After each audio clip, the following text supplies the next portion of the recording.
Mubasheer P Akbar വിവരങ്ങൾ നൽകും. മുബഷീർ, ഇന്നും പരീക്ഷ എഴുതി മടങ്ങേണ്ട കുട്ടികളായിരുന്നു ഇന്നലെ പരീക്ഷ കഴിഞ്ഞ് പരീക്ഷാ വിശേഷങ്ങൾ പരസ്പരം പറഞ്ഞു മടങ്ങുമ്പോഴാണ് അപ്രതീക്ഷിത അപകടം ഉണ്ടായത്.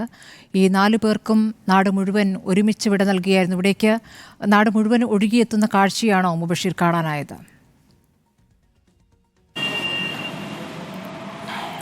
അങ്ങനെ തന്നെയാണ് സ്മൃതി. രാവിലെ 6 മണിയോടെ പാലക്കാട് ജില്ലാ ആശുപത്രിയിൽ നിന്നും മൃതദേഹങ്ങൾ എത്തിച്ചപ്പോൾ വലിയ ജനപ്രവാഹമായിരുന്നു മരിച്ച കുട്ടികളുടെ വീടുകളിലുണ്ടായിരുന്നത്. പല മേഖലകളിൽ നിന്നായിരുന്നു അവസാനമായൊരു നോക്ക് കാണുന്നതിന് വേണ്ടി പിഞ്ചോമനകൾക്ക് അവസാനമായി അന്ത്യാഞ്ജലി അർപ്പിക്കുന്നതിന് വേണ്ടി ആളുകൾ എത്തിച്ചേർന്നിരുന്നത്.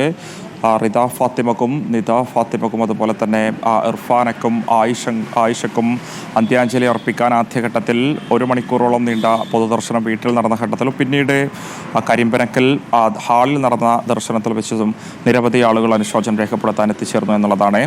മന്ത്രിമാരായ MP രാജേഷ്, K കൃഷ്ണൻകുട്ടി ഉൾപ്പെടെയുള്ള നേതാക്കൾ അവിടെ എത്തി ആദരാഞ്ജലി അർപ്പിച്ചു. പാണക്കാട് സാദിഖ് അലി ശിഹാബ് തങ്ങളെ പോലെയുള്ള സാമൂഹ്യ രാഷ്ട്രീയ മേഖലയിലെ നേതാക്കളും അവിടെ എത്തിച്ചേർത്തുകൊണ്ട് വിദ്യാർത്ഥികൾക്ക് അന്ത്യാഞ്ജലി അർപ്പിച്ചു എന്നുള്ളതാണ്.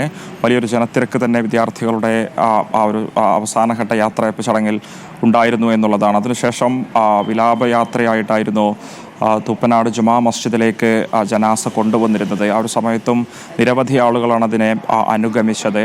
അവിടെ പ്രത്യേകം സജ്ജമാക്കിയ 4 പേർക്കും ഒരുമിച്ച് സജ്ജമാക്കിയ ഖബർസ്ഥാനിൽ വെച്ചായിരുന്നു സംസ്കാര ചടങ്ങുകൾ, ഖബറടക്ക ചടങ്ങുകൾ ഉൾപ്പെടെ നടന്നത്. മയ്യത്ത് നമസ്കാരത്തിൽ വെച്ച് നിരവധി ആളുകൾ പിഞ്ചു മക്കളെ അവസാനമായി പ്രാർത്ഥനയിലൂടെ അനുഗ്രഹിക്കുന്നതിന് വേണ്ടി ജുമാ മസ്ജിദിലും എത്തിച്ചേർന്നിരുന്നു. ചെറിയ ചാറ്റൽ മഴയുണ്ടായിരുന്നു. പ്രകൃതിയും ആ ഒരു കാഴ്ചയോടൊപ്പം സങ്കടപ്പെടുന്ന നൊമ്പരപ്പെടുന്ന ഒരു കാഴ്ചയും അവിടെ ഉണ്ടായി എന്നുള്ളതാണ്.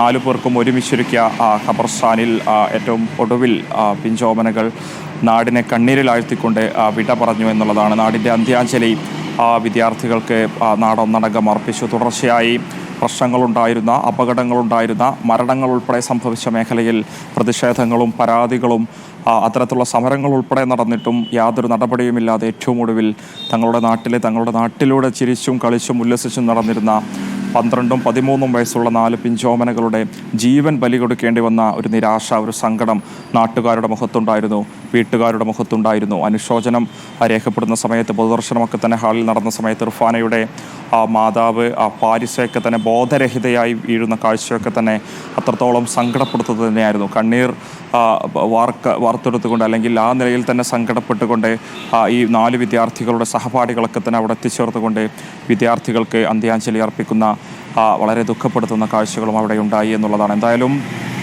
സംസ്കാര ചടങ്ങുകളൊക്കെ തന്നെ പൂർണ്ണമായും പൂർത്തിയായി കഴിഞ്ഞു. ഖബറടക്ക ചടങ്ങുകൾ പൂർത്തിയായിട്ടും ആളുകൾ ആ ഒരു മേഖലയിൽ നിന്നും പിരിഞ്ഞു പോയിരുന്നില്ല. അവസാനമായി ഖബറിലേക്ക് ഒരു പിടി മണ്ണ് എടുത്തിട്ടുകൊണ്ട് പ്രാർത്ഥിക്കുന്നതിന് വേണ്ടി ഇപ്പോഴും അവിടെ ആളുകൾ കാത്തു നിൽക്കുന്നുണ്ട് എന്നുള്ളതാണ്. ഒരു നാടിൻ്റെ വിങ്ങലായി 4 വിദ്യാർത്ഥികളുടെ വിയോഗം മാറി എന്നുള്ളതാണ്. അവരുടെ പരാതികളോടെ നിലനിൽക്കുന്ന ഒരു പശ്ചാത്തലത്തിലുണ്ടായ അപകടം.